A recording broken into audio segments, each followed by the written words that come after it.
세상에 흩어져 있는 7교회에 대해서 말씀을 합니다. 꼭 교회가 아시아 지역에 7개만 있는 것은 아니고 이 교회의 모습을 통하여서 하나님의 교회가 어떤 현재 위치에 있는가에 대해서 말씀을 하고 있다는 것을 서두에 말씀드립니다. 먼저 주님의 모습은 14절에 잘 나타나 있어요. 아멘이시요 충성되고 참된 증인이시요 하나님의 창조의 근본이시니가 이르시되라고 시작을 합니다. 그 예수 그리스도가 누구이신가에 대해서 말씀하는 거예요. 그분은 창조의 근본 되신다고 합니다. 예수님께서 계시지 않는다고 한다면 세상은 존재할 수도 없다. 모든 것은 예수님으로부터 나와서 이 세상에 무생물이든 생명체이든 간에 존재하게 된다. 그래서 요한복음 1장 2절 3절까지는 그가 태초에 하나님과 함께 계셨고 만물이 그로 말미암아 지은 바 되었으니 지은 것이 하나도 그가 없이는 된 것이 없다고 말씀합니다. 사람이 우리 인간은 예수님을 떠나면은 살 수가 없어요. 그래서 예수를 떠난 사람들은 자기의 생각의 지배 안에 살아가고 있기 때문에 하나님의 형상을 잃어버린 자들입니다. 그래서 육신에 속한 자라고 말씀을 하는 거예요. 두 번째는 이제 예수의 모습은 아멘이시고 충성되고 참된 증인이시다 이런 말씀을 합니다. 우리가 흔히 그 삼위일체라고 하잖아요. 성부, 성자, 성령. 이분은 본질적으로 한 분이시다는 것을 말씀하는 거예요. 한 분. 하지만은 그 사역의 나타나심이 좀 다양하여서 신학자들이 성경을 연구하다가 하나님의 새 사역에 대해서 말씀하시는 것입니다. 아무튼지 간에 성부 하나님과 성자 하나님은 본질적으로 한 하나님이십니다. 한 하나님이신데 그 하나님의 하나님 되심을 우리 인간이 똑똑히 볼 수 있도록 하나님의 그 하나님 되심을 나타내시는 것이 예수의 이름이에요. 이 하나님의 진정한 모습, 우리가 하나님을 보려고 하지 않습니까? 또 만나려고 하죠. 그런데 그건 자기 그 이미지화시킨 형상에 불과한 것이고 성경이 말씀하시는 예수 그리스도이신다. 그래서 성경은 하나님의 하나님 되심을 예수라는 이름으로 나타내셨어요. 그래서 이 말씀의 안에는 하나님은 하나님 자신의 예수로 나타내심에 대해서 충성을 하셨다는 것입니다. 그리고 아멘 하셨다 이 말이죠. 하나님의 뜻과 모든 계획 안에 예수님이 계셨고 그 하나님의 예수님은 하나님의 뜻과 계획을 성취하시는 분으로 오셔서 조금도 인간의 육적인 결합에 빠지지 아니하고 전적으로 그 말씀에 아멘 하셨다. 그리고 충성하셨다. 이런 말입니다. 사람은 어떤 좋은 계획을 세우기도 하고 옳은 판단도 하기도 하잖아요. 그래서 자기 자신이 옳다고 생각하는 일에 대해서 살아보려고 하는데 쉽게 되지 않는 부분이 있어요. 그게 뭐냐면은 어떤 희생의 대가를 크게 치러야 한다고 하는 그런 위기가 있을 때에는 내가 아무리 옳다고 판단되는 부분도 망설이게 되어지고 돌아서게 됩니다. 이게 사람의 모습이에요. 근데 사람은 자기 자신이 생각하고 옳다고 판단되는 일도 쉽게 그에 대해서 희생을 치르게 된다고 한다면은 할 수가 없게 되는 경우가 많다는 것이죠. 그런데 예수님이 그럼 왜 아멘이시냐? 하나님이 하나님 자신의 뜻에 대해서 엄청난 희생을 치르는 분명한 것들이 보임에도 불구하고 그분은 아멘 하셨다 이 말이죠. 그리고 충성하셨다 이렇게 말씀을 하시죠. 그럼 왜 이렇게 먼저 예수님의 모습을 아멘이시고 충성된 분이시고 창조의 근본이라고 하셨는가? 바로 오늘 라오디게아 교회의 모습을 보여주시기 위해서 그런 거예요. 라오디게아 교회는 하나님의 말씀을 취사선택하여 살아가는 부류들이 많았습니다. 이 말씀을 조금 다른 말로 하면은 달면 삼키고 쓰면 뱉는 사람들이죠. 그러니까 하나님의 말씀을 온전하게 받아들이지 못하고 자기에게 유익이 될 만한 것은 취하고 유익이 되지 않을 만한 것은 버리고 스스로가 취사선택을 자유롭게 하는 그런 신앙의 행위를 가진 사람들을 말씀하잖아요. 그래서 주님께서 책망을 하셨어요. 15절에서는 행위가 차지도 뜨겁지도 않은 것을 내가 알고 있다고 해요. 이들은 뭔지를 몰라요, 도대체. 그들의 행위가 뜨겁지도 않고 차갑지도 않은 그 이유에 대해서 성경이 조금 보여주지 않습니까? 17절에 보면은 스스로 모든 것에 풍족하여 부족함이 없는 부자라고 스스로가 자기 자신을 그렇게 자칭을 하고 있어요. 아마 이들의 신앙 의식은 이런 것일 거예요. 하나님께서 자기들을 축복하셨다는 것이죠. 축복하여서 우리는 부족함이 없게 부자로 잘 살고 있다. 그래서 이 하나님이 받은 이 축복에 대해서 서로 만나서 간증하고 내가 기도했더니 이런 응답을 받았다. 또 하나님께서 물질의 복을 허락하셨다. 이런 신앙 관념을 가지고 있는 것을 볼 수 있어요. 그러니까 모든 경건 생활의 척도를 물질이 많고 적음으로 가늠하는 사람들이 아닌가 저는 생각을 합니다. 그래서 이들의 눈과 귀는 오직 세상에 대해서 열려 있습니다. 하나님께서 어떻게 나를 인생을 축복하시는가? 이런 일에만 아주 관심이 대단히 많은 사람들이라고 할 수가 있어요. 오직 잘 먹고 잘 사는 것이 그들의 신앙의 본질적인 모습이고 또 부러움의 대상이다. 그래서 이들의 대부분의 기도는 이런 무엇인가를 얻어내기 위해서 기도하는 그런 모습일 거예요. 그러니까 단적으로 말하면 신앙의 정체성이 뭔지를 도무지 확인할 수 없는 회색지대에 살고 있는 사람들이라고 할 수가 있습니다. 고린도 교회의 모습과 좀 흡사한 교회가 아닌가 저는 생각을 해요.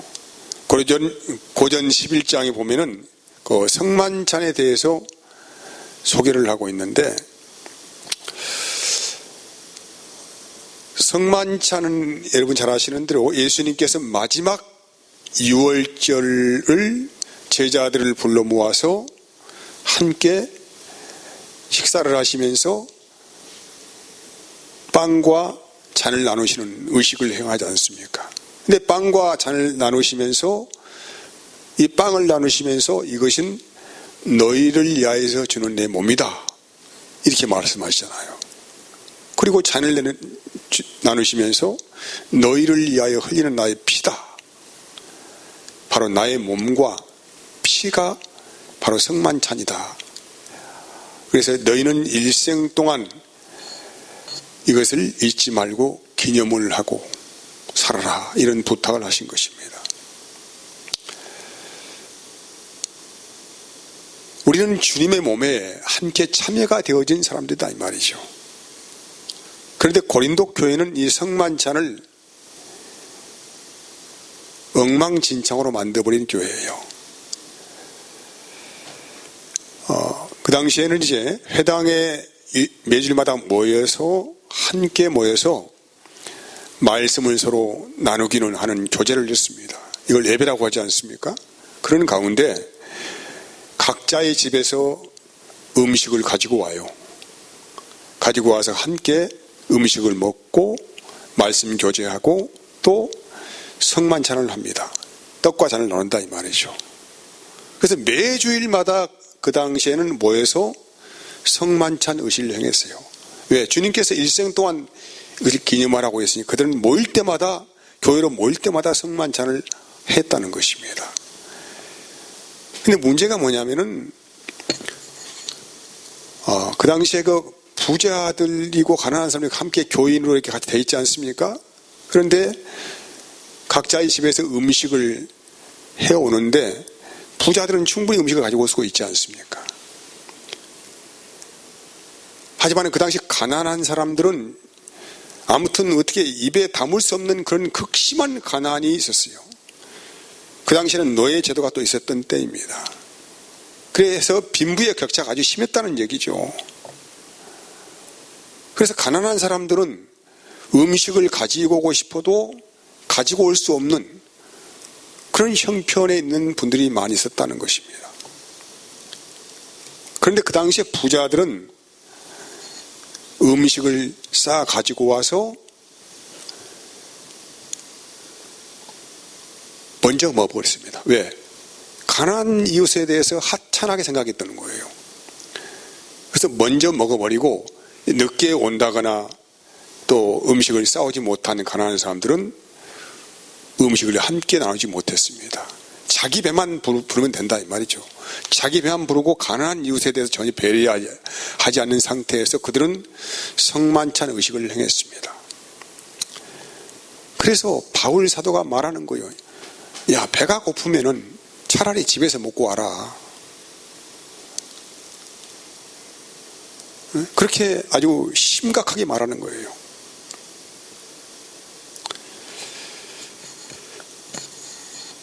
형제들이 배고프고 가난한 사람들이 있는데도 불구하고 너희는 너희들 배만 먼저 채우고 어찌 어려운 형제를 돌아보지 않느냐.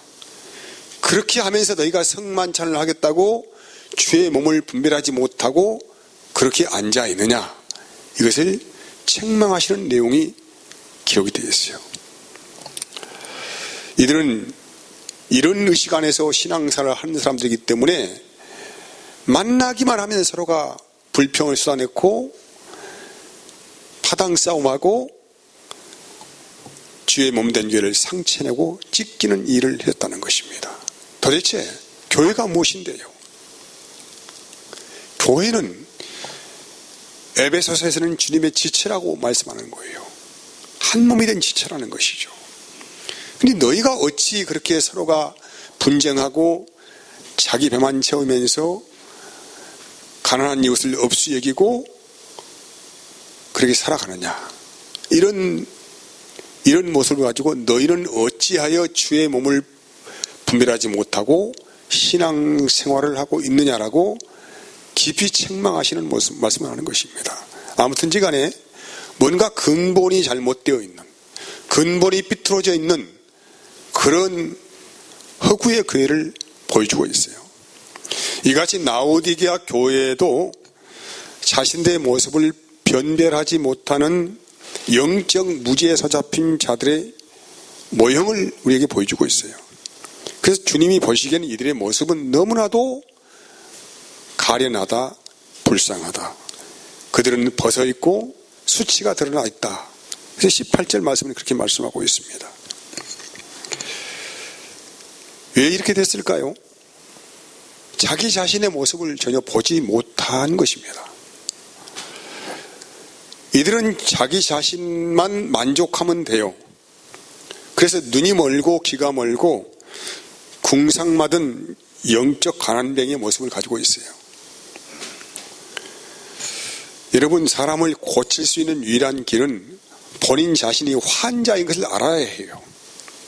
그런데 본인 자신이 부족함이 없다고 생각하고 있으면 어떻게 이 사람을 고칠 방법이 없잖아요.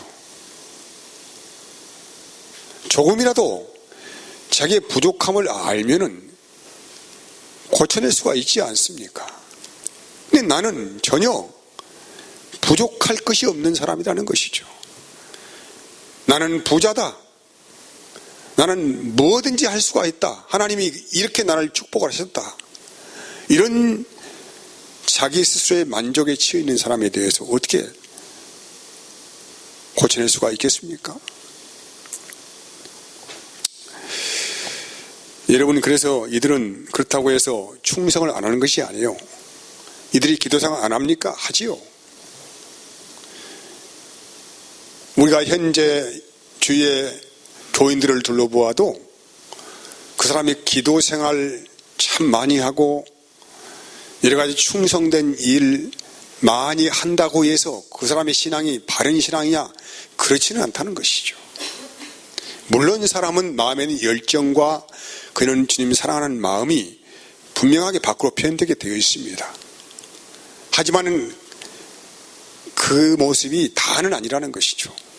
그렇지 않고 외형적인 모습만 추구해가는 사람들도 많이 있다는 것을 말씀드리는 거예요. 이들은 이렇게 해도 저렇게 해도 간에 아무튼 물질이 풍족했습니다. 부족함이 없어요. 그들이 스스로가 마음의 안위를 받는 것은 그들은 하나님께 기도했고 나름대로 충성도 하고 있는 형편이니까 하나님이 이런 나의 모습 가운데서 이렇게 우리 교회를 부자교회로 만들어줬다. 이런 생각에 잡혀있지 않겠습니까? 이 모든 것을 신앙의 척도를 변별하는 그런 기준점이 뭐냐면은 물질이 있느냐 없느냐 이 관계를 가지고 말을 하는 거예요. 여러분, 세상을 살아보니까 제일 답답한 일이 뭐냐면은 말귀를 못 알아듣는 사람처럼 답답한 게 없어요. 엉뚱한 말을 해버려. 아무리 말을 하고 말을 해도 자기 의식에 잡혀있는 사람들은 상대에 대해서 말에 경청하는 귀가 닫혀 있습니다. 그러니까 더 이상 어떤 관계를 할 수가 없다는 거예요. 바로 그런 모습이라는 것이죠. 그들은 풍족하기 때문에 그렇게 다른 것에 대해서 그렇게 하나님께 소원할 것도 없습니다. 그냥 만족해요. 부족함이 없는데요. 그래서 그런데 그런 모습을 주님께서 바라보실 때에 심각한 영적인 굶주림에 있다. 헐벗고 있다. 너는 너무 가난하다. 라고 말씀하는 거예요. 마치 요한계시록에 나오는 바벨론의 모습과 흡사합니다. 요한계시록 17장 3절에서 4절까지 말씀은 곧 성령으로 나를 데리고 광야로 가니라. 내가 보니 여자가 붉은빛 짐승을 탔는데 그 짐승의 몸에 하나님을 못 오가는 이름들이 가득하고 7머리와 10뿔이 있으며 그 여자는 자줏빛과 붉은빛 옷을 입고 금과 보석과 진주로 꾸미고 손에 금잔을 가졌는데 가증한 물건과 그의 음행에 더러운 것들을 가득하다. 너무 화려하고 뭐가 부족할 게 있어요. 보석과 진주로 꾸미고 삽니다. 손에는 금잔을 가지고 있습니다. 근데 하나님 보시기엔 그 외형적인 음녀의 모습이 너무나도 더러운 것이다. 그는 이렇게 착각을 합니다. 요한계시록 18장 7절 보면은 그가 얼마나 자기를 영화롭게 하였으며 사치하였던지 그만큼 고통과 애통함으로 갚아주라. 그가 마음에 말하기를 나는 여왕으로 앉은 자요 과부가 아니라 결탄코 애통함을 당하지 아니하리라고 해요. 자기는 풍족하기 때문에 세상의 권세도 가지고 있기 때문에 죽었다 깨어나도 애통한 일을 당하지 않는다. 이런 자기 확신에 지금 빠져 있다는 거예요. 자기 확신에. 이런 사람들 많죠. 응? 많잖아요. 그래서 주님께서 말씀하신 것입니다. 18절에 내가 너를 권하노니 내게서 불로 연단한 금을 사서 부요하게 하고 흰옷을 사서 입어 벌거벗은 수치를 보이지 않게 하고 안약을 사서 눈에 발라보게 하라고 말씀해요. 금도 여러분 진짜 금이고 가짜 금이 있어요. 순도가 얼마나 높으냐에 따라서 금값이 달라져요. 그래서 주님께서 불로 연단한 금이죠. 불순물을 뺀 금입니다. 순도가 아주 높은 고순도의 순수한 금만 말하는 거예요. 이게 영적 부여예요. 외적인 부여를 성경은 말하고 있지 않습니다. 외적인 부여는 이 세상이 끝남과 동시에 다 끝나버려요. 여러분의 집에 아무튼 수백억 이상의 무슨 금고에 금괴를 넣고 있다고 하더라도 그것은 잘 아시는 대로 단 하나도 가져갈 수 없어요. 목숨 끝나버리면 다 끝나버려요. 아무런 의미가 없어요. 그래서 진짜 순도 높은 고결정체의 금을 가져라 이 말이죠. 이것이 너의 삶을 진정한 부여로 이끌어간다. 고순도의 금이 무엇입니까?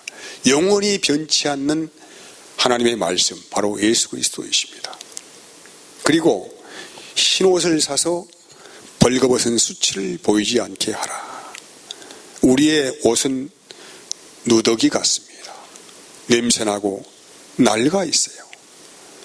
이 흰옷은, 근데 이 냄새나고 낡은 옷을 다시 새 옷으로 바꾸시는 비결이 뭐냐면 예수 그리스도의 피로 빤 옷을 말씀하고 있습니다. 흰 옷이에요. 새 마포 옷, 빛나는 새 옷, 이런 의미를 가지고 있지요. 그래서 너의 옷을, 그 냄새나고 군더더기 같은 옷을 벗고 예수의 옷을 입어라, 이런 말씀으로. 그리고 안약을 사서 눈을 발라보아라. 눈병이 나가지고 앞이 보이지 않습니다. 보이겠어요? 영적 컴컴한 어둠의 새에 갇혀서 자기 인식 안에 살아가는 사람들이 바로 라오디게아 교회 같은 그런 유형의 사람들을 말씀하고 있습니다. 그들은 세상의 외적인 것으로 만족을 하고 치장하고 아주 두터운 옷을 입었습니다. 그렇기 때문에 영의 세계 보이지 않는 거예요. 하나님 말씀을 듣는 귀도 눈도 다 닫혀버렸어요. 오직 현실의 안주에 하나에게 가는 것이 최고의 삶의 목적이고 행복이라고 그들은 생각하고 있다는 것에 대해서 말씀하는 것입니다. 그래서 주님께서 애타는 마음으로 문 밖에 서가지고 계속 마음의 문을 녹화하고 있습니다. 영국 화가 일리엄 헌트라는 사람이 문 밖에서 이 등불 들고 문을 두드리시는 예수의 모습을 그렸습니다. 근데 이 문은 밖에서 열 수 있는 문이 아니죠. 어떤 문이고 간에 자물쇠는 그 안에 있습니다. 그래서 안에 잠가버리면 누구도 들어갈 수 없지 않습니까? 그래서 반드시 이 문의 빗장은 내가 열어야 합니다. 주님은 계속 밖에서 눈을 두드리고 계시고, 제발 문 좀 열어달라. 문 좀 열어달라. 내가 너와 함께 더불어 먹고 살게 왔다라고 말씀하시잖아요. 주님은 우리를 성전 삼고 함께 우리와 영생을 사시기로 애타게 부르고 계신다는 말씀이죠. 근데 세상의 눈이 번쩍 뜨여가지고 하나님의 세계를 보지 못하는 사람들에 대해서는 답답한 마음을 가지고 계속 주님께서 녹화하시지 않습니까? 문을 좀 열어달라. 문을 좀 열어달라. 네가 문을 열면은 내가 네 안에 들어가서 함께 살겠다. 이렇게 말씀하고 하시는 것이죠. 이기는 자에게는 내가 내 보좌와 함께 앉게 하여 주기를 내가 이기고 아버지 보좌에 함께하는 것 같이 하리라고 약속하셨습니다. 하나님의 은혜가 항상 우리의 삶 가운데서 이기는 자입니다. 이기는 것은 세상을 이기는 것입니다. 세상을 이기지 않고는 하나님의 부르시는 그 길에 대해서 아멘으로 화답할 수가 없습니다. 그래서 우리의 모든 싸움은 혈과 육에 대한 싸움이 아닌 것에 대해서 말씀하는 것입니다. 눈만 돌리면은 사탄은 우리를 넘어뜨리려고 엄청난 그런 계략을 가지고 사방에서 에워싸서 우리의 영적인 목을 조여오고 있습니다. 이런 세상에서 신자는 살아가고 있습니다. 차라리 산속에 혼자 들어가서 살면은 좋겠지만은 우리가 사는 곳은 그런 곳이 아니에요. 주님은 이 세상 가운데 우리를 주셨습니다. 그래서 여기에서 영적 전사의 모습으로 우리가 승리하기를 원하시는 것이죠. 그래서 신앙을 지킨다고 하는 것은 조용한 어떤 곳에 가서 혼자 있는 곳에 지키는 것이 아니고 사방에 많은 위협이 있고 그런 미혹이 있다고 한다 할지라도 그곳에서 순결한 주의 신부로 부르신 이를 기뻐하는 삶으로 우리가 응답되어지기를 원한다는 것에 대해서 말씀하고 있습니다. 그리고 이제 4장부터는 이제 그 영적 싸움의 실체에 대해서 우리에게 또 여러 가지 환상을 보여주시면서 말씀을 하고 있습니다. 오늘 우리 다시 한번 라오디게아 교회 하시는 말씀을 생각하시면서 여러분 각자의 삶을 잘 돌아보시는 그런 은혜가 있기를 원합니다. 기도하겠습니다. 하나님 감사합니다.